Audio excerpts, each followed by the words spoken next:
नमस्कार, सुबह 9 बजे की खबरों के साथ मैं हूं प्रीति। आइए शुरुआत करते हैं हेडलाइंस के साथ।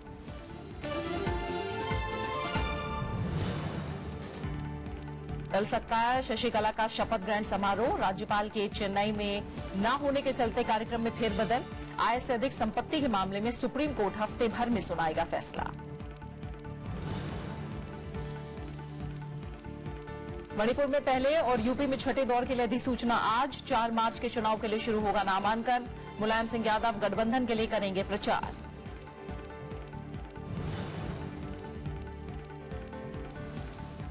नागालैंड में महिलाओं के आरक्षण के मुद्दे पर गतिरोध बरकरार। आदिवासी संगठनों ने ठुकराया सरकार से बातचीत का न्योता। कांग्रेस ने की राष्ट्रपति शासन लगाने की मांग।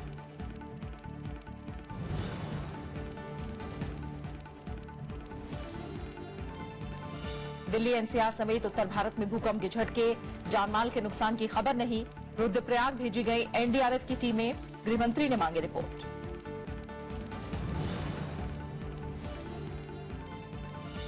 वीजा मामले में अदालत पहुंची एप्पल, गूगल और फेसबुक समेत 97 अमेरिकी कंपनियां। ट्रंप के फैसले को बताया संविधान का उल्लंघन। का प्रतिबंध से होगा भारी नुकसान।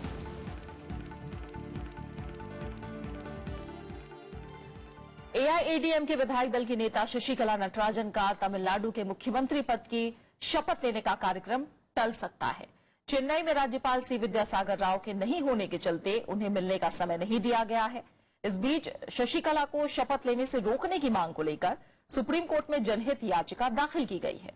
साथ ही सुप्रीम कोर्ट ने आय से अधिक संपत्ति के मामले में हफ्ते भर में अपना फैसला सुनाने की बात कही है। तमिलनाडु को शशिकला नटराजन के रूप में नया मुख्यमंत्री मिलने में अभी वक्त लग सकता है। राज्यपाल सी विद्यासागर राव के चेन्नई में नहीं होने की वजह से कार्यक्रम में बदलाव किया गया है। रविवार को शशिकला एआईएडीएम के विधायक दल की नेता चुनी गई थी, जिसके बाद राज्यपाल ने मुख्यमंत्री ओ पनीरसेल्वम का इस्तीफा सोमवार को मंजूर कर लिया। विपक्षी डीएमके ने एआईएडीएमके के फैसले को राज्य के लिए काला अध्याय बताया। पीएमके ने भी फैसले की आलोचना की है।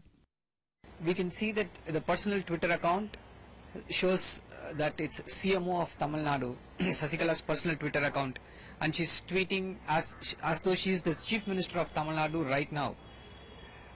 It only shows how power hungry these people are, how greedy these people are to grab the power. None of the public are accepting her. Only 200 people in the ADMK accept her. That is the MLAs and the MPs. None of the other cadres as ADMK also accept her. And it is not needed. She could be the leader of a party. Congress नेता P Chidambaram ने कहा कि एआईएडीएमके का फैसला राज्य को पीछे ले जाने वाला है और लोगों को सवाल उठाने का अधिकार है। तो ये बड़ा डेमोक्रेसी के लिए बहुत बड़ा संदेश नहीं है। इससे एक हमारे आगे पीढ़ी को, नेक्स्ट जनरेशन को इसका कोई अच्छा संदेश नहीं जाएगा। इस बीच सुप्रीम कोर्ट ने कहा है कि वो जयललिता से जुड़े आय से अधिक संपत्ति मामले में 1 सप्ताह में फैसला सुना देगा। इस मामले में शशिकला नटराजन भी आरोपी हैं। शीर्ष अदालत ने फैसला सुरक्षित रखा हुआ है। कर्नाटक हाईकोर्ट ने जयललिता और शशिकला को आरोप मुक्त कर दिया था। Bureau report, Rajya Sabha TV. और इस समय हमारे साथ नारायण लक्ष्मण बने हैं, सीनियर डेप्यूटी एडिटर हैं द हिंदू के। उनसे हम फोन लाइन पर बातचीत करेंगे। बहुत बहुत शुक्रिया लक्ष्मण साहब हमारे साथ जुड़ने के लिए। शशिकला का शपथ ग्रहण समारोह टल सकता है, कहा जा रहा है। राज्यपाल चेन्नई में मौजूद नहीं है। वजह यह है, इन सब के बीच तमाम तरह की प्रतिक्रियाएं भी आनी शुरू हो गई हैं, जिस तरह से हम देख रहे हैं लगातार। उधर सुप्रीम कोर्ट का फैसला भी आना है। इन सब के मद्देनजर इस घटनाक्रम को कैसे देख रहे हैं आप? तो thank you for having me. ठीक है, अब जो कहा है कि सुप्रीम कोर्ट का रूलिंग 1 हफ्ते में आने वाला है और वो एक कंस्ट्रेंट है। और as your previous commentators were saying, public opinion भी शशिकला को फेवर नहीं कर रहे हैं अभी, क्योंकि देयर इज अ फीलिंग कि she has come in very through some sort of manipulation. जैसे वाइल ओ पनीरसेल्वम तो अच्छे काम कर रहे थे, तो ऐसे क्यों सब्स्टिट्यूट करना है, वो ही क्वेश्चन है। और पीपल आर ऑल्सो आस्किंग कि क्यों इसका गवर्नेंस रिकॉर्ड है, ट्रैक रिकॉर्ड नहीं है गवर्नमेंट में। तो ऐसे इंडिविजुअल कैसे ये चीफ मिनिस्टर किसी पे, how can she suddenly enter? तो ये दोनों कंस्ट्रेंट्स है, पब्लिक ओपिनियन और सुप्रीम कोर्ट वर्डिक्ट जो आने वाला है अगले हफ्ते में। लेकिन और दूसरा इम्पोर्टेंट फैक्टर है कि even if she gets into the seat, she is स्worn इन, जैसे प्लान बना हुआ है, within 6 months she will have to win a by election. वो ही रियल एसिड टेस्ट होगा कि यदि she has the mandate of the people और नॉट टू कंटिन्यू ऑफिस में। बिल्कुल, बहुत बहुत शुक्रिया नारायण लक्ष्मण साहब आपका इस तमाम बातचीत के लिए। तो लगातार विपक्षियों का हमला भी जारी है और शशिकला के शपथ ग्रहण पर फिलहाल अनिश्चितता बनी हुई है क्योंकि राज्यपाल चेन्नई में मौजूद नहीं है। ऐसे में अभी ये साफ नहीं है कि शशिकला शपथ ग्रहण कब करेंगी। फिलहाल आइए आगे बढ़ते हैं और संसद के कामकाज की बात करते हैं। दोनों सदनों में धन्यवाद प्रस्ताव पर चर्चा जारी है। प्रधानमंत्री नरेंद्र मोदी आज लोकसभा में चर्चा का जवाब देंगे। सरकार की तरफ से संस्कृति और पर्यटन मंत्री महेश शर्मा ने चर्चा की शुरुआत करते हुए सरकार की उपलब्धियां गिनाई। वहीं कांग्रेस ने सरकार के दावों पर सवाल उठाए। लोकसभा में 189 संशोधन पेश किए गए। लोकसभा में संस्कृति मंत्री महेश शर्मा ने राष्ट्रपति के अभिभाषण पर बहस की शुरुआत की। उन्होंने नोटबंदी और सर्जिकल स्ट्राइक को सरकार का बड़ा फैसला बताया और सरकार की उपलब्धियों का जिक्र किया। एक दृढ़ इच्छा शक्ति के साथ सर्जिकल स्ट्राइक करी, लौटकर हमारे सैनिक सुरक्षित वापस आए कि अपने देश के लिए प्राण न्यौछावर करने वाले सैनिकों को भी अपनी राष्ट्रभक्ति का सबूत मांगने का काम आज इस विपक्ष ने किया है। लोकसभा में कांग्रेस के नेता मल्लिकार्जुन खड़गे ने सरकार के दावों को खारिज किया। उन्होंने आम बजट और रेल बजट को एक करने पर सवाल उठाया और रेल हादसों पर चिंता जताई। मल्लिकार्जुन खड़गे ने मनरेगा को अधिक पैसा देने के सरकार के दावे को भी गलत बताया। पहले के अगर आप देखेंगे 47 डेज 42 डेज काम मिले, लेकिन आज आपको आपके जमाने में 33 डेज पर हाउस होल्ड। वो 16,000 करोड़ इसमें से लेने वाले हैं। ये 48,000 करोड़ में से इस बार जाएगा वो। टीएमसी ने नोटबंदी से लोगों को हुई परेशानी पर सवाल किया। वहीं एआईडीएमके ने सूखा पीड़ित राज्यों को तत्काल मदद देने और बीजेडी ने फसल समर्थन मूल्य के बारे में सवाल पूछा। Other than driving them to suicide for humiliation. During last 30 months, sir, how many times this government has increased minimum support price? The central team visited only on 28/12/2016.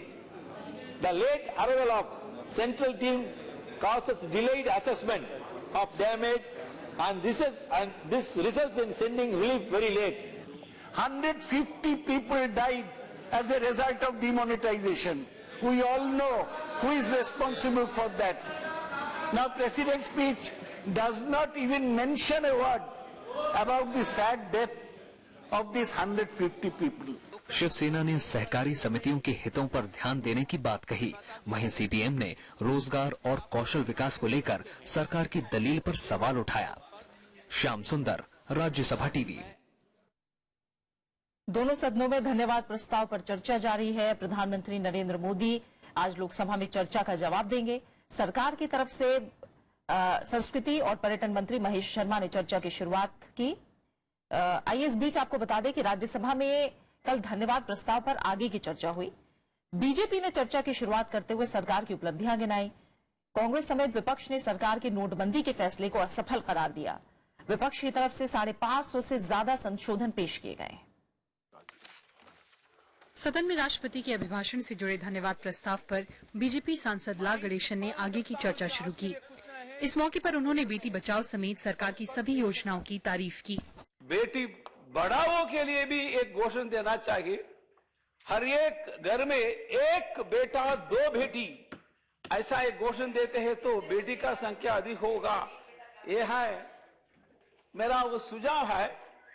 एक बेटा 2 बेटी, रक्षा करेंगे देश की माटी, ये भी वो स्लोगन हम दे सकते हैं। कांग्रेस समेत तमाम विपक्षी दलों ने सरकार की नीतियों की आलोचना की। नोटबंदी पर सवाल उठाते हुए सांसदों ने कहा कि सरकार के इस फैसले से लोगों पर खासा असर पड़ा है। लाखों लोग बेरोजगार हो गए हैं और किसान और मजदूर पलायन को मजबूर हो गए हैं। कोई छठ पूजा नहीं है, फिर भी बिहार और उड़ीसा और बंगाल की ट्रेनें भरी, सब मजदूर वापस जा रहे हैं, फैक्ट्रियां बंद होगी, लोगों का ये चल नहीं रहा, अर्थव्यवस्था जीडीपी नीचे चली जा रही है। तो ये चीज भी देखने के लायक है कि क्या बुरे हाल हो रहे हैं लोगों के। इस नोटबंदी से सबसे ज्यादा असर उत्तर प्रदेश की सरकार को हुआ है, क्योंकि वो आबादी के हिसाब से सबसे बड़ा प्रदेश है। सर, इसमें हमारे यहाँ किसानों की सारी फसलें, उपजें सारी खराब हो चुकी हैं, उनका सामान सारा नष्ट हो चुका है। कितना काला धन वो सरकार को बताना चाहिए कि आया, कितने नकली फर्जी नोट कितने मिले और बैंक में कितना पैसा जमा हो गया। इस सारे नोटबंदी के मामले एक बड़ी आबादी है जो बहुत तकलीफ में आई। Again, construction of Ram Temple is back on the agenda in UP, and that agenda is actually the effort to transform the secular democratic Indian Republic as enshrined in our constitution into what they call their version of a theocratic, rabidly intolerant Hindu Rashtra, which is what is the RSS fascistic project. हालांकि नोटबंदी का बचाव करते हुए संसदीय कार्य राज्य मंत्री मुख्तार अब्बास नकवी ने कहा कि सरकार का लक्ष्य आम लोगों का विकास है। हालांकि कांग्रेस ने सरकार के इस दावे को खारिज कर दिया। सर, ये आज जब हम 2016 में और 2017 की शुरुआत में हम बात कर रहे हैं, तो आज केंद्र सरकार की सरकारी नौकरियों में अल्पसंख्यकों की भागीदारी 9.9% हुई है, और जो नई फसल उनको उगानी थी उसके लिए उनको पैसे नहीं मिल रहे थे, क्योंकि बीज के पैसे नहीं थे, खाद के पैसे नहीं थे। बहुत ही दयनीय स्थिति में आपने इन लोगों को डाल के दिया। किसानों के नाम पर आप कह रहे हैं 40% किसान कल्याण उपकर में वृद्धि हुई, लेकिन किसानों के लिए बजट में सिर्फ 6.14% वृद्धि हुई। सदन में गुरुवार को धन्यवाद प्रस्ताव पर कानून मंत्री रविशंकर प्रसाद ने चर्चा शुरू की थी। पंचानन मिश्रा के साथ कृति मिश्रा, राज्यसभा टीवी। लोकसभा में कल भी विपक्ष ने आईयूएमएल सांसद अहमद की मौत का मुद्दा उठाया और इस मामले की संसदीय समिति से जांच की मांग की। केरल के सांसदों ने संसद परिसर में प्रदर्शन किया। लोकसभा में सोमवार को प्रश्नकाल शुरू होते ही आईयूएमएल सांसद अहमद की मौत का मुद्दा उठा। कांग्रेस की ओर से इस मामले में स्थगन प्रस्ताव पेश किया गया। इसे लोकसभा अध्यक्ष सुमित्रा महाजन ने नामंजूर कर दिया। अवरोध जारी रहने पर प्रश्नकाल स्थगित कर दिया गया। हमने उन्हें श्रद्धांजलि भी दी है। उनके ऑनर में एक दिन हमने सभा का काम भी स्थगित किया है। मेरा आपसे निवेदन है सभी से, इस बात पर इस तरीके से कोई भी ये पोस्टर लेकर के ये करके करना उचित नहीं है। Please don't do that. इस मुद्दे पर केरल के सांसदों ने संसद भवन परिसर में महात्मा गांधी की प्रतिमा के सामने धरना दिया। प्रदर्शन में कांग्रेस उपाध्यक्ष राहुल गांधी भी शामिल हुए। लोकसभा में कांग्रेस के नेता मल्लिका अर्जुन खड़गे ने कहा कि मामले की संसदीय समिति से जांच करानी चाहिए। We are demanding a parliamentary committee should be constituted and a detailed inquiry should be made, and those who are in fact those who have hidden this fact, they should be punished. सरकार का कहना है कि विपक्ष जानबूझकर इस मामले में राजनीति कर रहा है। इश्यू को इश्यू बनाने में ये लोग लगे हैं, स्पष्ट रूप में केवल सरकार को बदनाम करने के लिए कुछ न कुछ इश्यू उठा के उसको राजनीतिक रूप दे के लाभ उठाने के लिए प्रयास हो रहे हैं। मगर देशवासी समझदार लोग हैं, उनको मालूम है इसका कारण से कोई किसी के मन में कोई शंका नहीं होगी। विपक्षी दलों की मांग है कि इस प्रकरण से जुड़े सारे तथ्यों की जांच हो। अस्पताल में भर्ती रहने के दौरान अहमद से परिजनों की मुलाकात नहीं होने देने को विपक्ष ने गंभीर मामला बताया है। 31 दिसंबर को राष्ट्रपति के अभिभाषण के दौरान अहमद को दिल का दौरा पड़ा था। बजट पेश किए जाने के दिन 1 फरवरी को तड़के उनका निधन हो गया था। Bureau report, Rajya Sabha TV. और बाद विधानसभा चुनाव से जुड़ी खबरों की।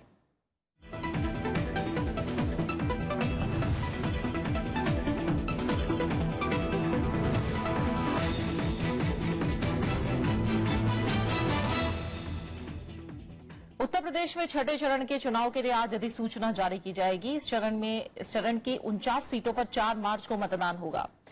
14 फरवरी तक नामांकन दाखिल किए जा सकेंगे, जबकि 16 फरवरी को नामांकन पत्रों की जांच की जाएगी। उम्मीदवार 18 फरवरी तक नाम वापस ले सकते हैं। छठे दौर के लिए करीब 1 करोड़ 72 लाख मतदाताओं ने पंजीकरण कराया है।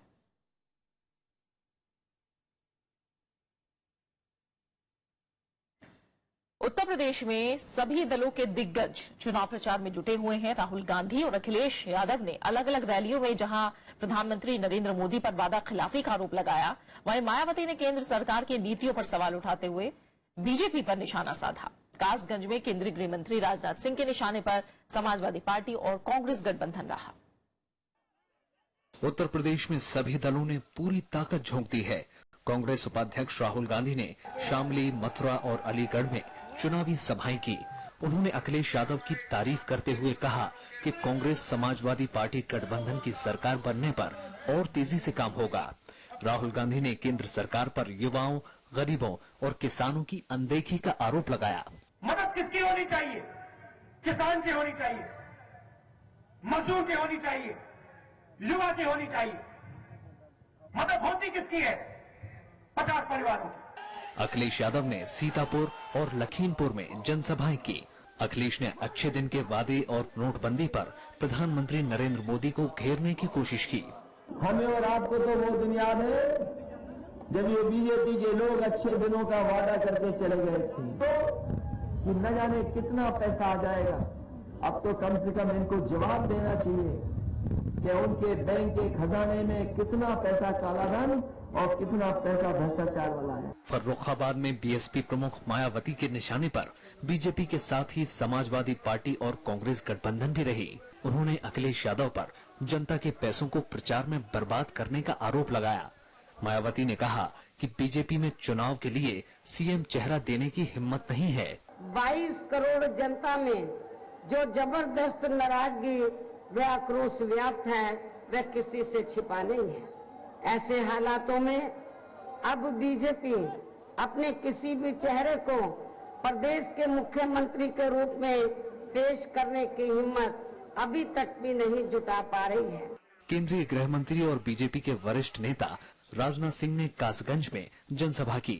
उन्होंने अखिलेश पर तंज कसते हुए कहा कि कमजोर आदमी ही सहारा ढूंढता है। कांग्रेस का कोई वजूद ही नहीं है, ये तो टूटी हुई है।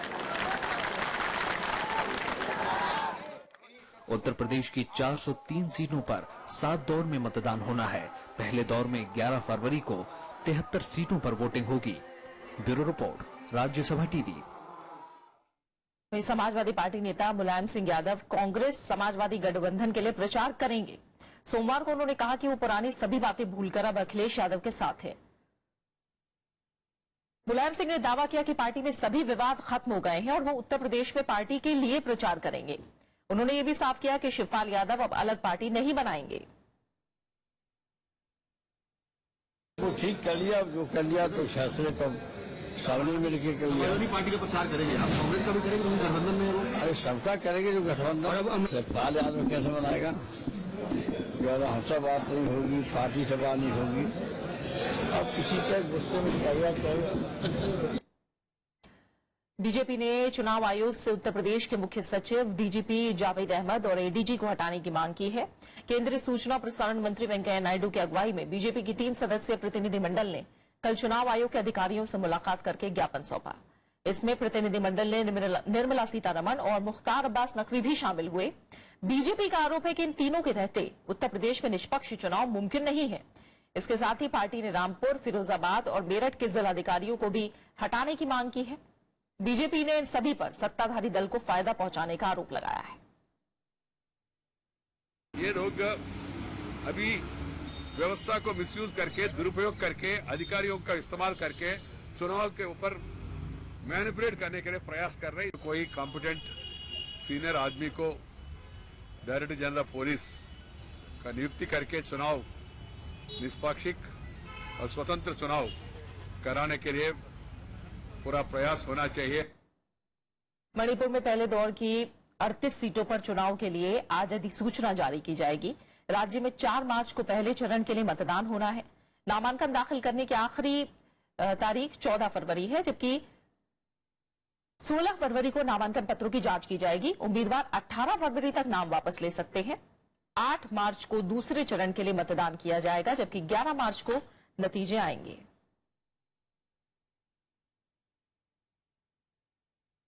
मणिपुर में इरोम शर्मिला मुख्यमंत्री ओकरामी बोबी सिंह के खिलाफ थोबल विधानसभा सीट से चुनाव लड़ेंगी। इरोम की party People's Resurgence and Justice Alliance ने जानकारी दी। थोबल सीट बोबी सिंह की परंपरागत सीट रही है। पिछले साल अगस्त में इरोम शर्मिला ने राज्य में लागू आफ्सपा के खिलाफ पिछले 16 साल से जारी अपनी भूख हड़ताल खत्म की थी। इसके बाद इरोम ने नई पार्टी का गठन करके चुनावी मैदान में उतरने का फैसला लिया। 2 चरणों में मणिपुर में चुनाव होने हैं। 4 मार्च और 18 मार्च को यहां वोटिंग होगी।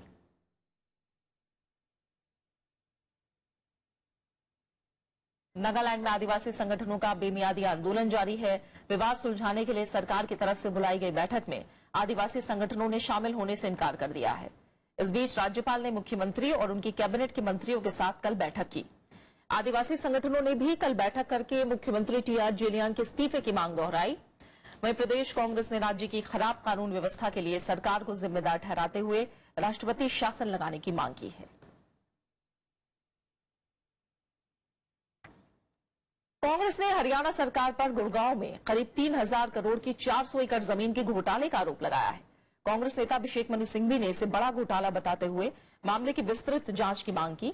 उन्होंने कहा कि जमीन पर 30 साल से विवाद चल रहा था, जिसे गुड़गांव नगर निगम ने कुछ लोगों के पक्ष में ट्रांसफर कर दिया। अभिषेक मनु सिंघवी ने इसका आदेश देने वाले अधिकारी के प्रमोशन पर भी सवाल उठाए हैं। 3000 करोड़ के मूल्यवान 400 एकड़ जमीन का मुद्दा है। इसका नाम ग्वाल पहाड़ी है, लेकिन ये दिल्ली ही मानिए। और सिर्फ आपके घड़ियाली आंसू या आपके ढोंग से हम ये नहीं मान लेंगे कि सरकार चौंक गई और सरकार ने चौंकने के बाद इसमें अपील की। सरकार के मुताबिक खेती के लिए रासायनिक उर्वरकों की भरपूर उपलब्धता है। रसायन और उर्वरक मंत्री अनंत कुमार ने बताया कि बीजेपी सरकार आने के बाद यूरिया की कालाबाजारी पर लगाम लगा दी गई है। पहले जो यूरिया उद्योगों के इस्तेमाल में ब्लैक किया जाता था, अब नीम कोटेड यूरिया होने की वजह से वो किसानों के इस्तेमाल में आता है। अनंत कुमार ने बताया कि लंबे अरसे बाद उर्वरकों के दाम में कमी आई है, जिससे किसानों को बेहद फायदा होगा। साथ ही उन्होंने ये भी कहा कि देश भर में कहीं भी खाद और बीज की अब कोई कमी नहीं है।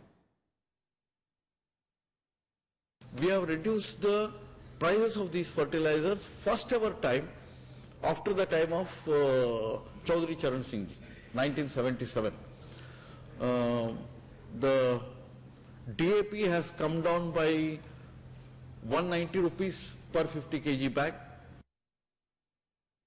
शत्रु संपत्ति पर 5वीं बार अध्यादेश लाने के केंद्र के फैसले की वैधता को चुनौती देने वाली याचिका पर सुप्रीम कोर्ट ने सुनवाई से इनकार कर दिया है।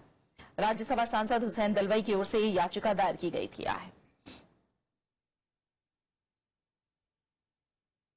सुप्रीम कोर्ट से सहारा समूह को बड़ा झटका लगा है। कोर्ट ने पुणे में समूह की एम्बे वैली संपत्ति जब्त करने का आदेश दिया है। इसकी कीमत 39,000 करोड़ रुपए है। वहीं 14,000 करोड़ रुपए की वसूली के लिए गैर विवादित संपत्तियों की जानकारी मांगी गई है। ये सूची 2 हफ्ते में सौंपनी है। इस बीच सहारा ने कोर्ट के पिछले आदेश के मुताबिक 600 करोड़ रुपए जमा कराए हैं। ब्याज सहित सहारा समूह पर निवेशकों का करीब 48,000 करोड़ रुपए बकाया है। मामले की अगली सुनवाई 20 फरवरी को होगी। सुप्रीम कोर्ट ने राष्ट्रीय राजधानी क्षेत्र में वायु प्रदूषण पर सख्त रुख अपनाया है। कोर्ट ने केंद्रीय प्रदूषण नियंत्रण बोर्ड के साथ दिल्ली, हरियाणा, उत्तर प्रदेश और राजस्थान सरकार को 2 हफ्ते में विस्तृत योजना बनाने का निर्देश दिया है। केंद्र से कहा गया है कि वो फर्नेस ऑयल और पेट्रोलियम कोक पर 4 हफ्ते में पाबंदी लगाए। कोर्ट ने इन दोनों को एनसीआर में वायु प्रदूषण का बड़ा जरिया माना है। प्रदूषण का स्तर नापने के लिए केंद्रीय प्रदूषण नियंत्रण बोर्ड 2.5 करोड़ के नए उपकरण खरीदेगा। इससे रियल टाइम पर प्रदूषण की निगरानी की जाएगी। ये पैसा उसे पर्यावरण भरपाई शुल्क कोष से मिलेगा।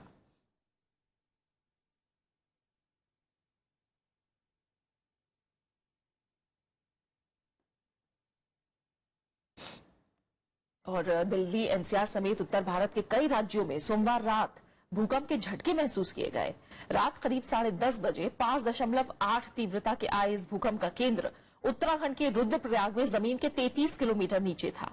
राहत की बात यह है कि अभी इससे जानमाल के नुकसान की खबर नहीं है। प्रधानमंत्री नरेंद्र मोदी और गृह मंत्री राजनाथ सिंह ने जानकारी मिलते ही हालात का जायजा लिया। गृह मंत्रालय ने भूकंप के बारे में विस्तृत रिपोर्ट मांगी है। उत्तराखंड के रुद्रप्रयाग समेत कई इलाके सोमवार रात भूकंप के झटकों से दहल गए। रात करीब 10:30 बजे भूकंप से धरती हिली तो घबराकर लोग घरों से बाहर निकल आए। देहरादून, ऋषिकेश, हरिद्वार समेत उत्तराखंड के कई जिलों के अलावा हिमाचल प्रदेश, पंजाब, हरियाणा और दिल्ली एनसीआर में भी झटके महसूस किए गए। बहुत सारे जमा थे और बाहर हमारा बेड भी इतनी तेज तेज हिल रहा था। हमने सोचा पता नहीं क्या होगा। फिर पापा ने बोला कि अरे ये फर्श इतनी तेज तेज क्यों हिल रहा है। फिर पता चला कि भूकंप आया। और जैसे घर के अंदर जा रहे थे तो ऐसे लगा जैसे कि कुछ ऐसे कंपन सी हो रही है। तो बगल में मकान बन रहा था तो हमने सोचा कि शायद वहाँ पे मशीन चल रही होगी, लेकिन बाद में महसूस हुआ कि ये भूकंप है। हम लोग ऑफिस में काम कर रहे थे, अचानक से टेबल पे रखी हुई बोतल शेक करने लगा, उसमें पानी हिलने लगा। तो एकदम से हम लोग सब कोई डर गए, तो तुरंत हम लोग नीचे आ गए और भागे। और तब जाकर के नीचे आए तो पता चला कि हाँ, अर्थक्वेक सच में आया है। भूकंप का केंद्र उत्तराखंड के रुद्रप्रयाग में 33 किलोमीटर जमीन के नीचे था। मौसम विभाग के मुताबिक रिक्टर स्केल पर इसकी तीव्रता 5.8 आंकी गई। जानकारी मिलते ही राज्य सरकार से लेकर केंद्र सरकार के तमाम विभाग हरकत में आ गए। गृह मंत्री राजनाथ सिंह ने ट्वीट कर जानकारी दी कि उनका मंत्रालय भूकंप के बाद की स्थितियों पर नजर रखे हुए है। एनडीआरएफ के डीजी आर.के. पचनंदा के मुताबिक 2 टीमों को राहत और बचाव के काम के लिए गाजियाबाद से रुद्रप्रयाग रवाना किया गया है। हमारी टीमें अलर्ट हैं, एनडीआरएफ की टीमें अलर्ट हैं। हमने टीमें रवाना कर दी हैं गाजियाबाद से, और इसके अलावा 2 और टीमें अभी मूव करने वाली हैं। गृह मंत्रालय पूरा इसको मॉनिटर कर रहा है, क्लोजली मॉनिटर कर रहा है। इससे पहले उत्तरकाशी जिले में 23 जनवरी को 3.5 तीव्रता का भूकंप आया था, जबकि पिछले 2 महीने में पूर्वोत्तर भारत में 3 बार भूकंप के तेज झटके महसूस किए गए थे, लेकिन इनमें जानमाल का ज्यादा नुकसान नहीं हुआ था।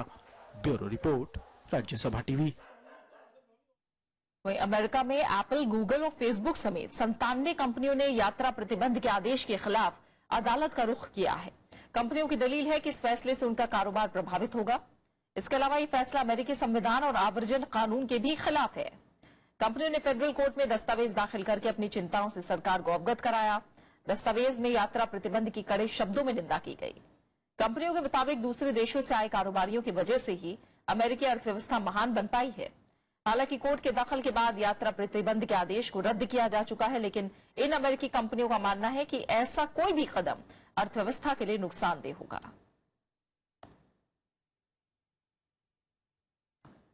सूचना और प्रसारण मंत्री एम वेंकैया नायडू ने इंडिया ईयरबुक भारत 2017 का कल विमोचन किया। इसे प्रकाशन विभाग ने प्रकाशित किया है। वेंकैया नायडू ने दावा किया कि पिछली सरकारों ने खास तरह के साहित्य को ही बढ़ावा दिया और खासतौर पर युवा पीढ़ी को हमारे कई नायकों के बारे में पर्याप्त सामग्री उपलब्ध नहीं है। और अब आखिर में हेडलाइंस।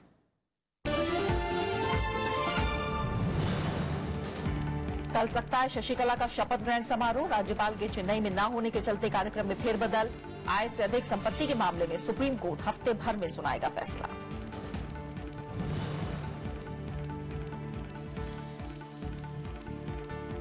मणिपुर में पहले और यूपी में छठे दौर के लिए अधिसूचना आज। 4 मार्च के चुनाव के लिए शुरू होगा नामांकन। मुलायम सिंह यादव गठबंधन के लिए करेंगे प्रचार।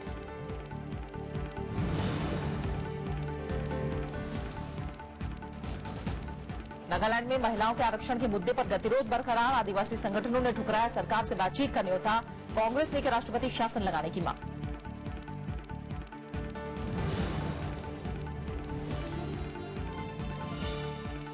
दिल्ली एनसीआर समेत उत्तर भारत में भूकंप के झटके, जानमाल के नुकसान की खबर नहीं।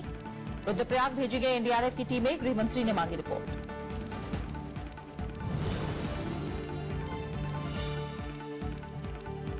वीजा मामले में अदालत पहुंची एप्पल, गूगल और फेसबुक समेत 97 अमेरिकी कंपनियां। ट्रंप के फैसले को बताया संविधान का उल्लंघन, का प्रतिबंध से होगा भारी नुकसान।